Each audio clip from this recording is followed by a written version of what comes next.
মাছ কম বেশি সবাই পছন্দ করেন, নদীর মাছ পুকুরের মাছ দুটোর মাছের স্বাদই আলাদা। তো কে কোন মাছ পছন্দ করে জানাবেন। তো আসসালামু আলাইকুম, সবাই কেমন আছেন? আমি এখানে রুই মাছটা একটু ঝোল করে কারি টাইপের করে রান্না করার চেষ্টা করছি।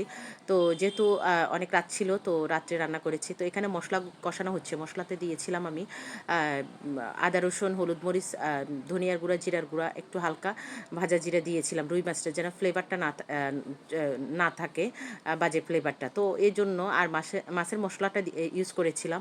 তারপরে যেটা করেছিলাম স্বাদমতো লবণ, অবশ্য সয়াবিন তেল। তো তারপর সব মশলা একে একে পেঁয়াজ সহকারে দিয়ে দেওয়া হয়েছে একটা পর একটা। তারপরে মশলাটা কষানোর পর আমি যেটা করেছিলাম মাছটা দিয়ে দিয়েছি। মাছটা একটু সাইজটাও ভালো ছিল, সুন্দর ছিল। তো সম্পূর্ণ মাছগুলো একে একে আমি দিয়ে দিয়েছি, কারণ কড়াই যদিও বড় ছিল, মাছ বেশি হওয়াতে একটু প্রবলেম হচ্ছে, একটু টাইম লাগছে। তো যাই হোক আমি দেওয়ার চেষ্টা করছি সবগুলো পাশাপাশি, কারণ নাড়াচাড়া করতে একটু অসুবিধা, সাবধানে করতে হবে। মাছের কি বলে এটা, পটকা বলি আমরা, বেলুন বলি, যাই হোক এটা আমি দিয়ে দিয়েছি।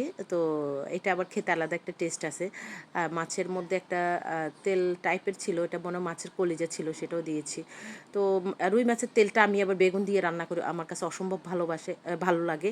আর যেটা হলো রুই মাছের তেলটা এমনিতে খুবই উপকারী, এটা খাওয়া উচিত, ওয়েট লসের জন্য খুব উপকার করে। তো যাই হোক আমি এটা খুব মজা করে করি, আমার পছন্দের, অনেক দিন খাওয়া হয় না। তো দেখি সামনে কখনো করা হয় কি না। ইদানিং একটু রান্নাবান্না কম করা হয়, রান্নাবান্নাতে সময় দিতে পারি না, অফিস থাকে তার জন্য। তো মাছটা পুরোটা আমি নাড়াচাড়া দিয়ে নিয়েছি।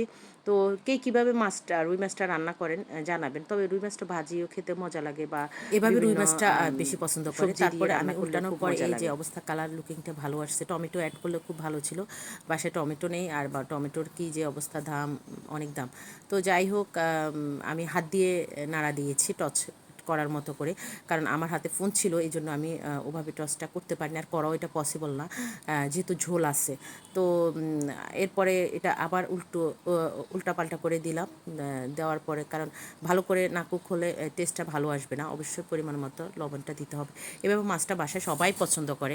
এটা মানে অনেকে কাঁচা মাছ এভাবে রান্না খায় না, বাজি করে খায়, আমরা সাধারণত এভাবে পছন্দ করি। তো এটা মাছের হেলথটাও ভালো থাকে। তো ভাজি করলে তো মাছের গুণাগুণটা অনেকটা কমে যায়, যদিও এটা স্বাদের জন্য খাওয়া হয়। তারপর আমি পরিমাণ মতো একটু গরম পানি, মাছটা কতক্ষণ নেমে রেখেছিলাম, ঢেকে রেখেছিলাম, তারপরে পরিমাণ মতো একটু গরম পানি দিয়ে দিয়েছি মাখা মাখা করে। তো সম্পূর্ণ মাছটাকে আবার নাড়াচাড়া দিয়ে নিলাম।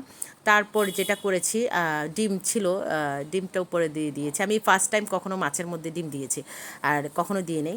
যেহেতু ডিমটা খাবে, তো এভাবে সিদ্ধ খেতে তো পছন্দ করে না, তো ভাবলাম যে তরকারির ভিতরে দিয়ে দিই, তাহলে একটু মশলাটা গেলে খেতে টেস্টটা আলাদা ভালো লাগবে। তারপরে ঢেকে দিলাম এভাবে। তো ঢেকে দেওয়ার পর দেখেন কালারটা কেমন আসে, ঝোল মাখা মাখা ঝোল হয়ে আসছে। এখন যদি ধনিয়া পাতা অ্যাড করি কেমনটা লাগবে। তো আমি এখানে গাছে একটা আইসক্রিমের পটে ধনিয়ার গাছ লাগিয়েছি। এই ধনিয়ার ফ্লেভারটা অনেক বেশি ভালো লাগে, এটা সিজনাল সবসময় পাওয়া যায়। তো এই জন্য এটা ঘরে সংরক্ষণ করে রাখাটা অনেক বেশি ইম্পর্টেন্ট, আপনারাও ট্রাই করবেন। যেমন বাইরের ভিডিওগুলো দেখি বিদেশি, ওরা ঘরের ভিতরে সব করে। তো ধন্যবাদ, আমার রান্নাটা হয়ে গেছে। আসসালামু আলাইকুম। ভিডিওটা ভালো লাগলে লাইক কমেন্ট করবেন।